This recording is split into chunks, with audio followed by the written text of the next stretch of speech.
welcome you with us here on Leaders of Tomorrow, 18 Hours Daily initiative that celebrates the undying entrepreneurial spirit of micro, small and medium enterprises. On MSME Dialogues today, we have a special guest, Rahul Patwardhan, the CEO of NIT. Rahul, when you were appointed at the company, you were the first non-promoter CEO of NIT. What has the experience been like, and what advice would you have for our viewers in terms of having professionals on board family-run businesses? Yeah, well, unlike perhaps many other first-time non-promoter CEOs, I had worked at NIT for 20 years in my early part of my career. So I already have a good relationship with the promoters. So I guess in some ways that made it much easier. Having said that, the key issue in handing over in a MSME from the promoters to professional management is around trust.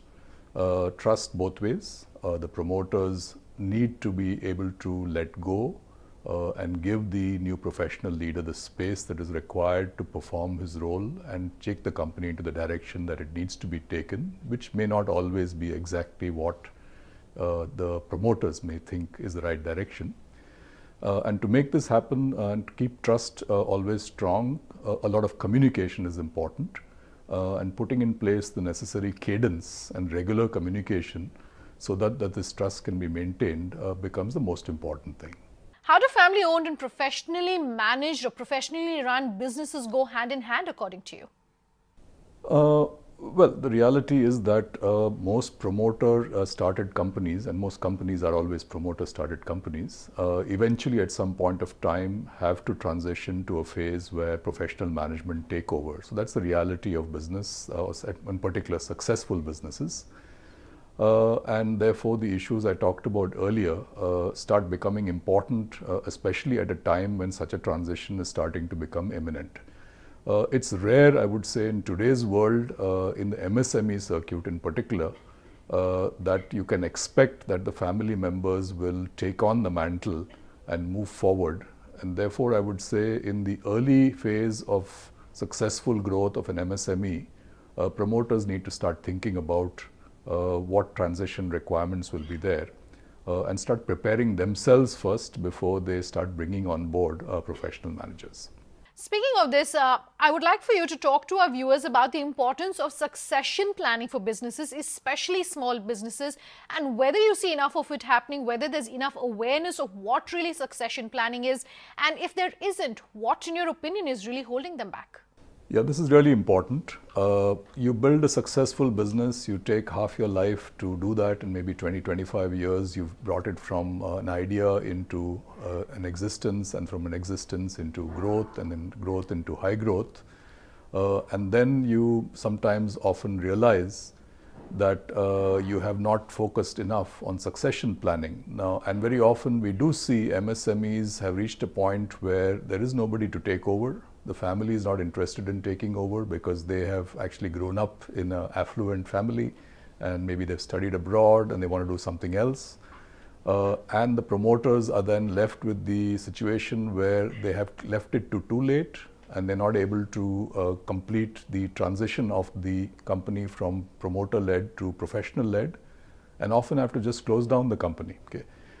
Which is a pity because there is value in that company, having built it for 20-25 years, and therefore the timing of planning succession is really important. Either you have to plan for succession or you have to plan for making sure that somebody else takes a stake in the company who will be interested in taking it forward so that you get the full value of all the hard work that you put in over so many years.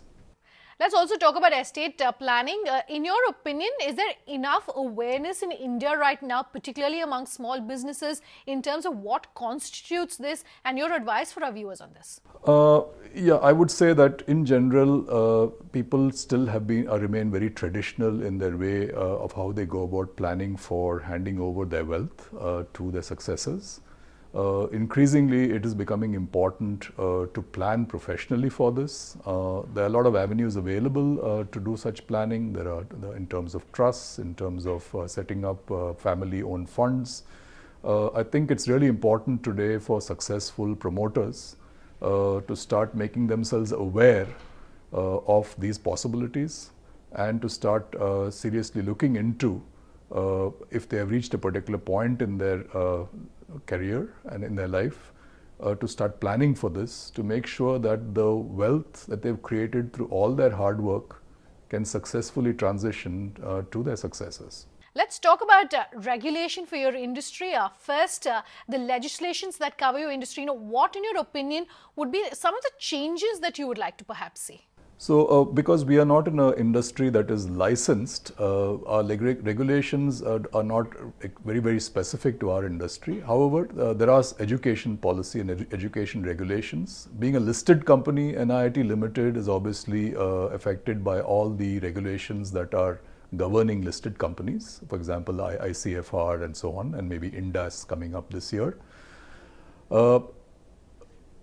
If you look at it from our viewpoint, regulations are a part of life. All your competitors operating in the market are all equally affected by the regulations. So what one needs to be very clear about is that these regulations are a hygiene factor that you need to be able to manage better than your competitors. But more important is to focus on the core of your business, because that is what will really differentiate you vis-a-vis the other companies, because everybody has to deal with the same regulations within the same industry. How about GST then? In your opinion, how much of a game changer is that going to be for your industry? Not really. For the same reason as I mentioned earlier, GST hopefully will simplify various things, but it can also complicate things. But that's a reality. We are all working in the same industry. So all our competitors will have to deal with the benefits as well as the additional complexities that a new policy may bring. Our desire, of course, would be that all new policies make things much simpler, because we are a small company. Every legislation which creates more complexity creates more work for us, creates therefore more overhead cost structures. And therefore, in general, I would say that from an MSME perspective, there is a great desire for all MSME companies that the government limits the level of complexity of legislation that govern us. There are today many legislations which tend to be kind of across the board. They apply to a listed company, whether you're 1,000 crore of revenue or you're 1 lakh crore of revenue, you still have to do the same things, which in some ways seems a little unnecessary. The level of detail that is required in many of the registrations could probably be calibrated in some kind of step function depending on the size of companies. So that would be a general view I would have. Of course, that is just an opinion. But as far as a company is concerned, you have to deal with the hygiene factors, and legislation is one of them. You have to do it properly, you have to do it in a compliant way, but you need to focus really on your business. And the business is where you make a difference on how you decide your strategy, how you operate your company. That is what will differentiate you vis-a-vis your competitors. I would like to talk about some of the government programs that exist at this point, government programs and initiatives. Let's talk about Skill India first up. Are you happy with the implementation we've seen so far? And what changes, if any, would you like to see for the impact of this to be felt at a very grassroots level?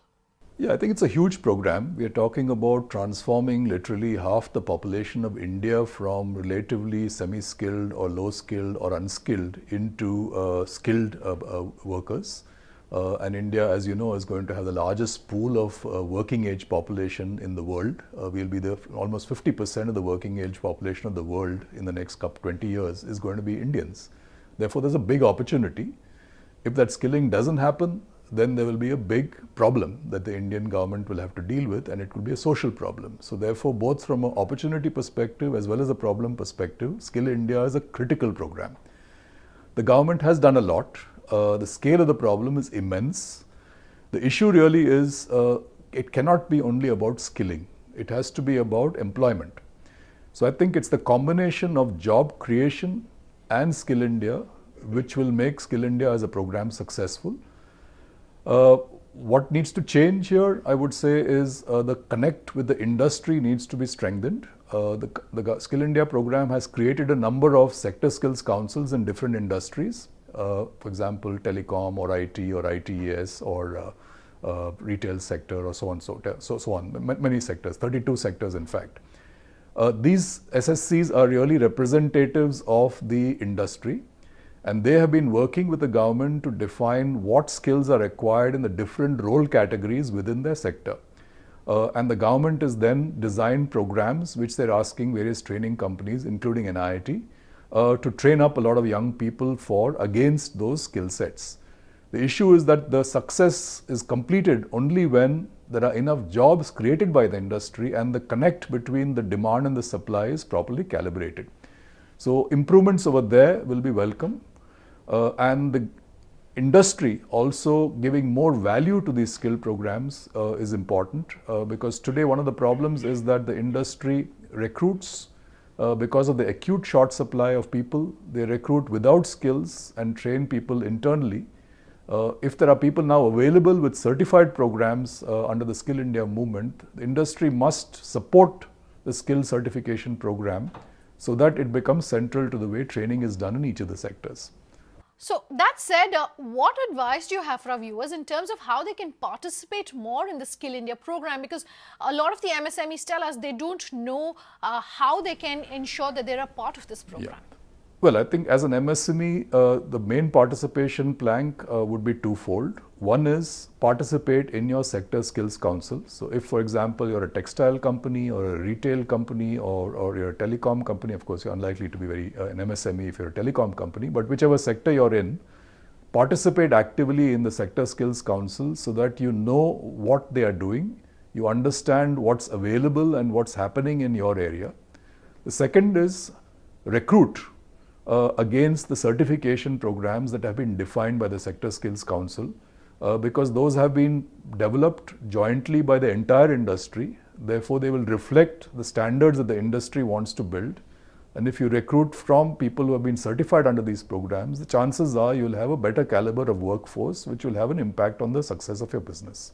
So how do MSMEs and entrepreneurs, in your opinion, make good the shortfall in the skill which is available in India right now and the skill that they need? Is training by companies at an individual level, like we see several top-tier companies doing, is that the only solution in your opinion? And how do MSMEs then on their part really factor in the cost which is required for training individual employees? Yeah, I think this is an important issue. I think the first mindset change that has to happen amongst MSME leaders, managers and promoters, and this equally applies to large companies, let me tell you, is you have to stop thinking of training as an expense or as a discretionary expense. Increasingly in today's world, increasing in today's digital world, the quality of your workforce is going to be the single most important ingredient of the future success of your company. You have to start treating your people asset as far more valuable than your physical assets. That's the reality. A physical asset depreciates. A people asset appreciates. As a person gets more experience, more knowledge, more skills, he or she is worth more to you as a company. The second question is, how do you create the space for actually investing? Because you have limited resources, which is understandable being an MSME company. Today, what is available is very different from what was available earlier in terms of training. You have 2 or 3 options. One is, of course, your industry association or your sector skills council is making available training at an industry level, and that would be lower cost than trying to do everything yourself.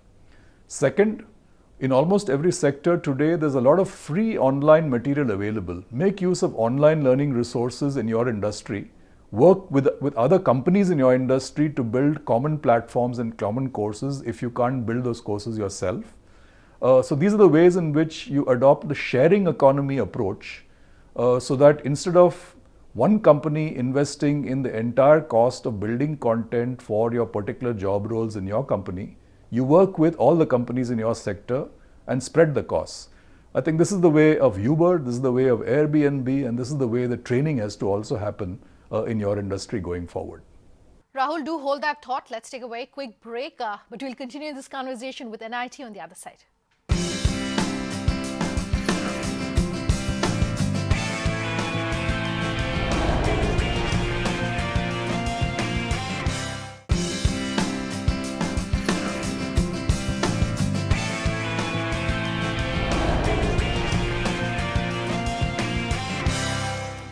You're with us here on Leaders of Tomorrow. I'm in conversation with NIIT to talk about all things digital and technology. Rahul, something we talk about very often on the show, of course, is mentoring. How critical or crucial? First up, let's get your opening comments in terms of mentoring for entrepreneurs, MSMEs and startups. Well, this is important for the simple reason that most startups and entrepreneurs are young people who may not have a management background of significance. They have a good idea, they have passion, they have energy, but they lack experience in many cases. Having said that, there are also a lot of startups which are set up by experienced professionals. Perhaps in their case, mentoring may be less important. What happens usually in a startup environment is converting the idea into a commercially viable proposition is where many startup and promoters and entrepreneurs fail. And the strong and rich experience of people who have run business, who understand P&Ls, who understand growth planning, who understand strategy planning, who understand how to convert an idea into a detailed implementation plan. These are the kinds of things that I would say that you need to look for a mentor, somebody who you can trust, somebody with whom you can have an open discussion, and somebody with who will not push an idea onto you, but has the ability to listen to you and present thoughts which you can then choose to act upon. It is really important that a startup promoter does have a mentor to be able to have a successful growth plan. So then, if I were to ask you what advice you would have for entrepreneurs in terms of finding that mentor who's a right fit, how would you suggest they go about that? Well, this is not an easy one. I guess at the end of the day, you can look within your industry, you can look within your network. I guess most people would have had some work experience. They would have had some superiors that they worked with, who they feel very comfortable with, who they know they can have an open discussion with. I don't think there is a formula for this. You have to check out your network, you have to expand your network, and then you have to seek out people who you believe have the value that you need and whom you can work with. And you can have an open and trust-based relationship with. Now, even as the government is pushing Digital India, I want to talk to you about how you think, in your opinion, companies can participate more in this government initiative. What the government is rolling out is an infrastructure. Like the government rolled out an infrastructure of highways to allow goods to move from one part of the country to the other. So what they're trying to do is to put in place high-speed pipes to make available the fast flow of bits and bytes of the digital industry between people, companies and institutions. What is the role of an MSME? MSME is to do its business, to leverage this potential and say there is going to be tremendous connectivity between human beings, cities, towns, villages, companies and the world. How do I capitalize on that? How do I use that technology to make my company more successful? How do I get my product to reach many more people through e-commerce? How do I use the technology that is now available to build a better product which has a digital component in it, and therefore what I was charging earlier 10 rupees for my product, I can now charge 20 because there's an extra value through the digital embedded in the product, which is worth 20 rupees to a customer. The reason I asked you this question is that we hear from MSMEs who tell us that they're yet to see the benefits of Digital India percolating down to the grassroots level. In your opinion, is it because it's still early days yet, and that's why we're not seeing the benefits as of yet coming down to MSMEs? I think the real reason is that they are waiting for the Digital India campaign to do something to them. Unfortunately, if that is the approach, they will keep waiting. Companies need to take the lead. Today, technology is available. The penetration of mobile phones is immense in India. The availability of internet access to population of India is immense. The access worldwide is immense. What are you going to do about it as a company is what matters. So if you are sitting and waiting for Digital India to do something to you, you will be waiting till the cows come home. You have to build a strategy now saying that since digital infrastructure is available on a wide scale, what is going to change in my business? How am I going to change my strategy of how I sell? What is going to change in my strategy of how I market? What is going to change in the strategy of the nature of the product that I'm building? How am I going to change the way I manage my workforce? How am I going to change the way I'm producing my product? using all the technology that's already available. That is not for somebody else to do. That is for you and your management team to do. And perhaps you need access to a mentor, maybe perhaps you need access to some advisors, but you have to take control of this to make the change that is important and essential for your organization. Otherwise, you will not be in existence 5 years from now. So maybe you can also tell our viewers what NIT is doing specifically towards aiding digital transformation? Yeah. In IIT's perspective, we are doing two things. On the one hand, because we are in the business of technology training and in the business of management training and finance training, we are embedding digital technology content into all our training materials. So for example, we work with the IT industry in India to help them retrain their entire workforce into the new digital technology platforms: robotics, machine learning, artificial intelligence, cyber security, DevOps, and so on. So as a role as a training company, we are now training people on digital transformation and digital technologies. But the second thing that we're working on is about transforming NIT itself. So NIT is also a company which also has to go through digital transformation. And in our area, what are we doing? We are looking at transforming the way we deliver education. So we are moving online. We launched a multimodal learning platform. NIT.TV was launched last October. We have more than 500,000 people learning on NIT TV. We have more than 5,500 courses on it. But that's just a beginning.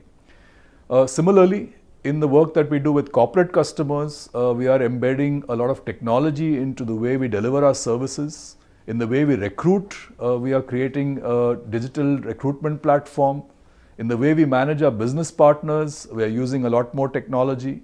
So every business process within NIT is getting digitally transformed. And as we move forward, it is our goal to be seen as the leader in the digital learning world.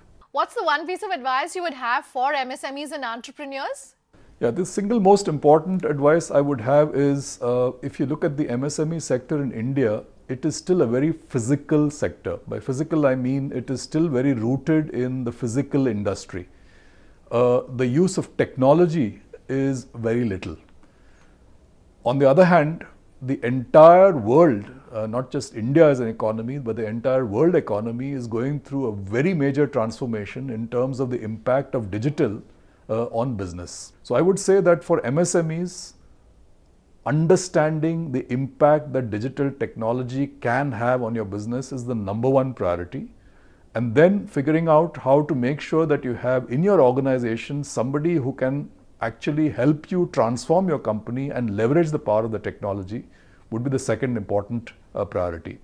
Rahul, such a pleasure having you on the show here on the Leaders of Tomorrow. Do remember, of course, that we'd love to have feedback from you.